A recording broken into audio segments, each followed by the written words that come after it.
What's up, everybody? It's cwilyt back here with another video, and today we're going to be doing something I haven't done in a while, and that's react to some old NASCAR races. And today I'm going to be reacting to the 1975 Talladega 500. It's been a minute since I've reacted to a race from the 70s, and I'm looking forward to it.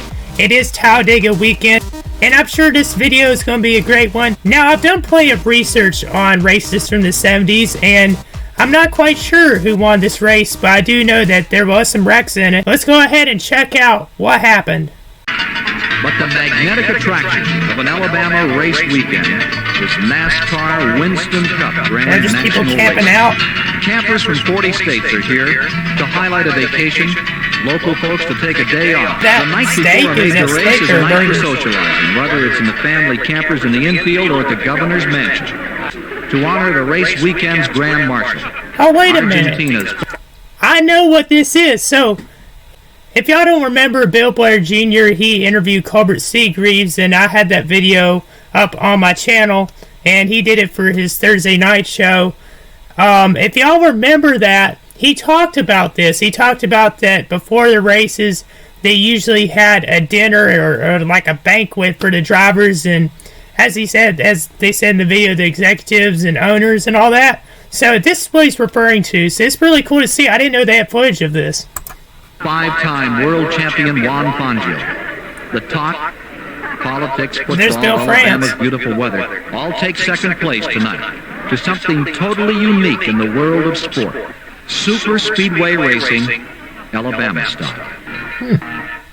A lot of people wearing white Throughout the night, suits. thousands travel hundreds of miles to be where the eyes of the nation will be galvanized on a race day. Attracted by the superstars of the game competing at their fastest. A racing fan knows no matter what the vantage point, at Alabama Motor Speedway, it's a good one. The gigantic 350 Yep, there's all the people who camp in the infield. They didn't have much of a gate to protect the fans, did they? Oh, I don't want to see that. My eyes! This 48-foot wide track, a typical Talladega weekend. This is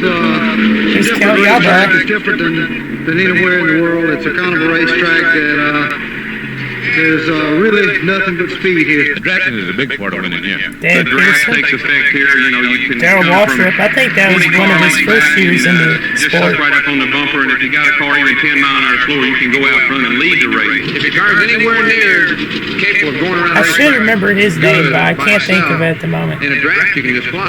You can't describe it. You got to get in and take a It's ride. Dave Marcus. If I'm correct, it was either Dave Marcus or Harry Gant. There are few sensations for a Eddie spectator and that Bobby match the Allison. moment when a field of racing cars are about to be turned loose. If there's At Talladega, officials. one feels the vibration of the most powerful How many cars congregation are of in this racing race? cars on any track in the world as they pick up momentum and prepare for an onslaught upon 500 miles of competition. And those races lasted a long time back then, too, because the cars were a little slower This than now, weekend is but a 4-hour concentration. yeah, 4 hours up here, like you just said. Concentration, where an error is not a 10-yard penalty or a mark on the scoreboard. Here, where they cover a football field in less than a second. Look at that, early day errors drafting. can be far more costly.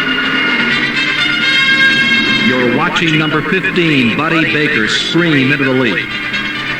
Once he said, "Yes, I'm concerned about They're what zooming, happens aren't to me in they? the race. I'd be a fool not Look at to." that, the bump draft. But every day I see people living their lives, never doing what they want. And you know, when they drop that green flag, I'm doing exactly what I want. Well, this is definitely not live video of that race, but 190 or miles live per hour, commentary, I should Alabama's say, Donnie but Allison car 28 challenges Baker pretty, for the lead. pretty cool that they How did does the driver relate to documentaries all of and this? Cale stuff Yarborough from tells back us then. about turn 1. You're running well over 200 miles an hour when you pass the start-finish line, and it's just like driving off into a very deep canyon. Darryl Waltrip, interesting the way to subject, describe it. the backstretch. You're sitting there in a at that, 3,700 three pound wide. stock car running 200 miles an hour with 500 plus horsepower, and there are about 20 other cars all around you like bumblebees, and you're just sitting there in a state of shock almost.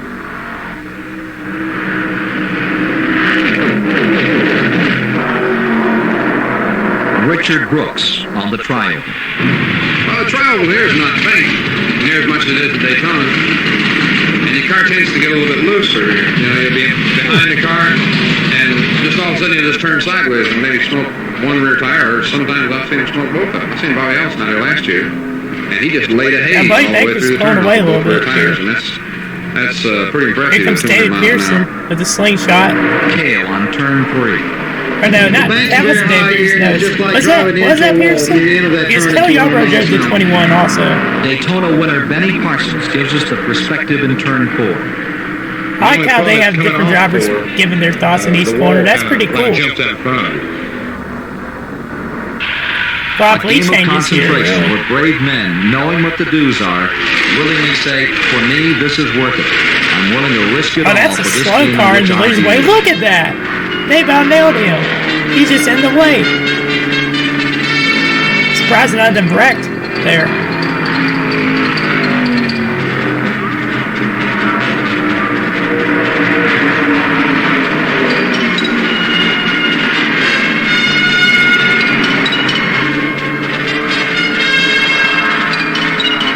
And I bet this is so cool to see in person. I mean, it's awesome to have footage of this. As Buddy Baker's car 15 takes the lead from number 88, Darrell Waltrip. A 190-mile-per-hour crash. Oh, we got a wreck here. 6 automobiles in the backstretch. Oh, I know this wreck. Isn't this Tiny Lung's fatal wreck? Yeah. Yeah, it's unfortunate. Just spun out of control, and he just kept spinning and spinning right back across the track. In slow motion, you're witnessing some of the finest race drivers there are in trouble. The point here is that even if the best of drivers can have this happen when all conditions are in their favor, who Why are this we, music, though? It just the makes everyday it eerie. drivers, to think we can give anything less than complete attention on highways over which we have no control on conditions? On the backstretch, Benny Such a Parsons. bad You hit, got a couple too. of cars in front of you and 2 or 3 behind you and maybe one beside of you. You have to be careful that you don't make a move that's going to hit another car and get everybody going sideways down the backstretch. Yeah, I wonder how many cars were in that. There's at least 8. Yep, that's Tiny Lung's car, yeah. It's unfortunate. But back then, you know, back The then race there was resumes, just one might not wonder as what much it's like out safety, there for and a it was just driver. much more On a dangerous. hot summer day, you'd It's roll up common your to car's see windows, driver turn the heater injuries on and high, and then fatalities drive every in once in a rush while. hour, bumper-to-bumper traffic for 4 hours. You'd get an approximation of the feeling a race driver gets in one of these events.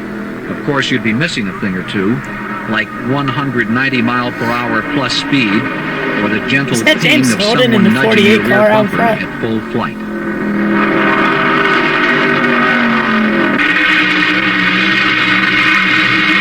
Wow, that's a great shot right there. Great camera work, too, by whoever's running the cameras.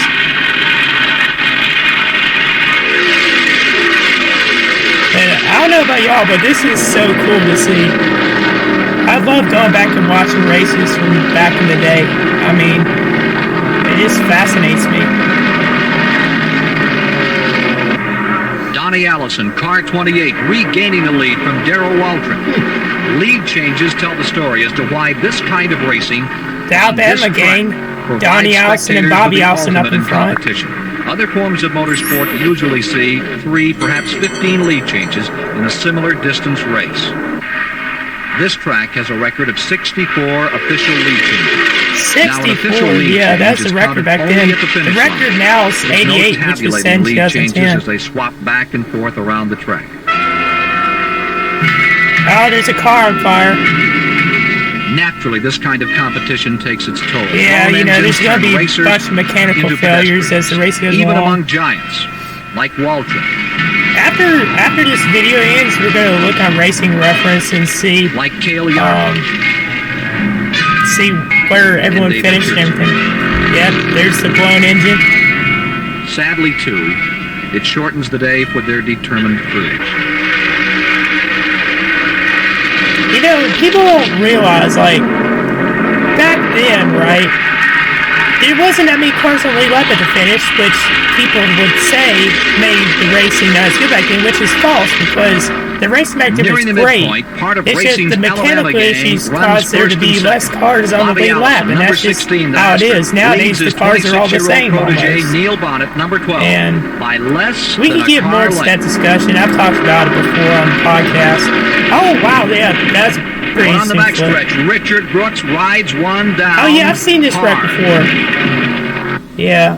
His whole roof was almost torn off in that wreck, or it was, if I'm correct. I've seen a picture of race it. Car we see in slow motion. What happens when a 3,700-pound automobile hurtles out of control at 190 miles per hour? He was actually okay. He didn't get injured in this wreck. Everything on the car broken Look at that. from that wrenching series of vicious sidewinder rolls, except for the mandatory roll cage to protect the driver. Unbelievably, Richard Brooks, after washing off the Alabama red clay, was back in the pits regaling crewmen with the ride of his life story. And the next day, he played 18 holes of golf. Wow. Donnie Allison has appropriated first position, but he's running by himself. Away by a good bit. Closing ground There's Richard Petty making his way up there. Now they're in a draft, and they'll easily overhaul the lonesome leader on this track. The lonesome leader. One goes so fast, so easily here, that it's easy for observers to forget how difficult it is for a competitor to be totally in control. A driver must be aware of where the other cars are in relation to his efforts. At the second turn, he must remember the banking falls off while the curve continues for several hundred feet. In each lap, every straightaway, he must check the engine's RPMs. Fuel situation, a major priority in his thinking. His ears are filled with messages on the radio-controlled headset as to conditions, problems facing him. Yeah, they just blew right back by Donnie there. When an engine blows, a driver has less than a second to decide on which way you crank the steering wheel, when you lock down the brakes, and where hopefully you'll Was that Hilton? A disaster for one is a savior for others. A caution period in a race is the only timeout, the only recess an active competitor gets from his 190-mile-per-hour chest. Great camera shots here on the pit stops, too.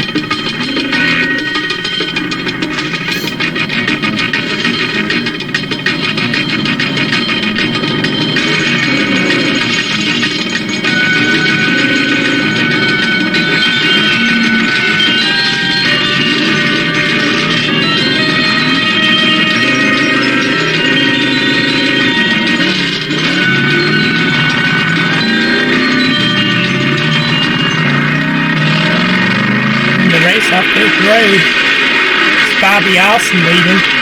The width of the track, the relative ease in which one can corner, they actually create problems for a competitor at Talladega. He can't get away from his adversaries. As fast as he goes, he's still surrounded. He's always in heavy traffic with no margin for error. Is that Bobby Isaac there going for second? Only here at Talladega does one see a four sight wide like here. this. Look at that. 4 wide racing. First place. That's pretty cool. And people say, oh, they didn't race like that back in the day. Well, here it is for you. 3, 4 wide. Battling for the lead. Hopefully none of this music's copyrighted. I don't want to get a copyright strike. One of the secrets to the success of NASCAR Winston Cup Grand National Racing is that for those in the crowd, there's a relationship between what they left in the parking lot and what they see on the track. True. A Ford going into the lead, a Chevrolet second, a Matador third. Yep. And Richard Petty's Dodge. The cars they drove back then, too, people drove out in the streets and stuff, so... The Cup cars now, people don't have those that's driving around, you know what I'm saying? Gang are depleted. First, Neil Bonnet, car 12. Oh, not Neil. Then Bobby Allison's car 16 add to the attrition. Oh, not Bobby. Man, I thought Bobby had a chance to win it. I assumed that. I was thinking that he was probably going to win the race, but I wasn't As sure. they begin to shake down for the finish, Donnie Allison's car 28. Donnie Allison won a couple times at Talladega, if I'm correct. Richard Petty's number 43 lurking in third. Yep, Richard Petty's here he comes. Petty begins the strut. Buddy Baker was really good at Talladega too.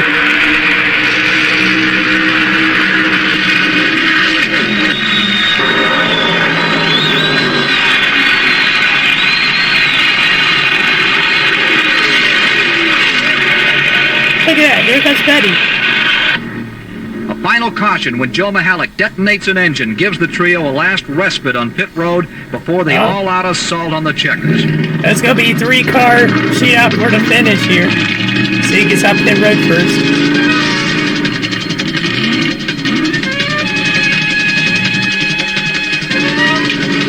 Back then, pit stops also took longer, so it's taking a while on the right side for Petty's crew. Well, maybe they took this too. Green flag. Wow, look at that. Look how separated everybody is. Nowadays, that won't even be allowed. The race resumes. Donnie Allison has been stymied by a cut tire.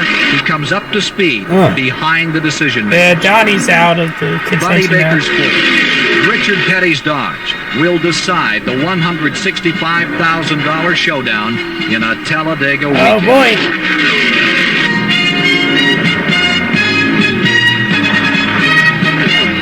Well, he's got to block the lanes. Seems like he has. Show off side-by-side clips, but I don't know if those were from earlier in the race or they're just using that now, that in the last couple laps or what? The white flag. 60 official lead changes among 17 drivers. 60, wow. Richard Petty 60 lead changes. 61. That's crazy.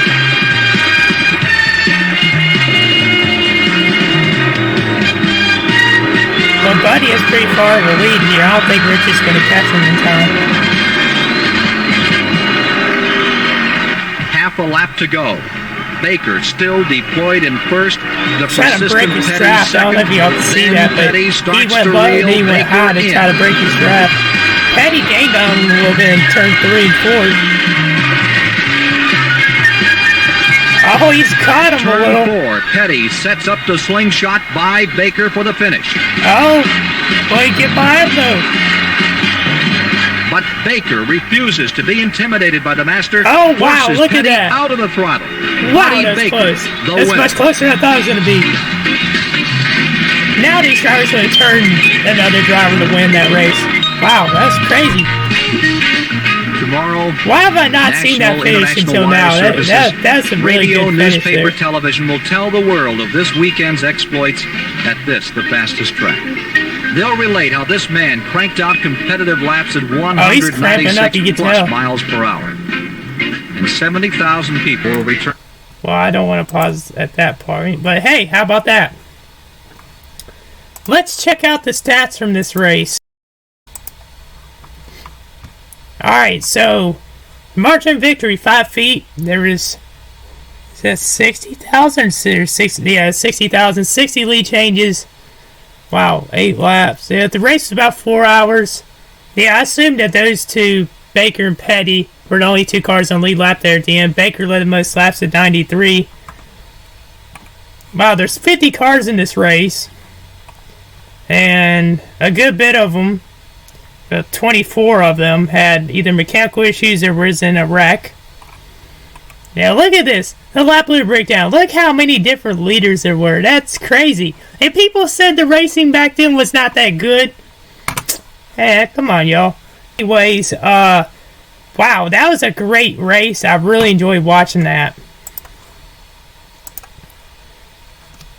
That's going to do it for this video. I hope y'all enjoyed this, and if you haven't yet, please hit that like and subscribe button and turn those notifications so you know each and every time I upload. And until next time, I'm out. Peace.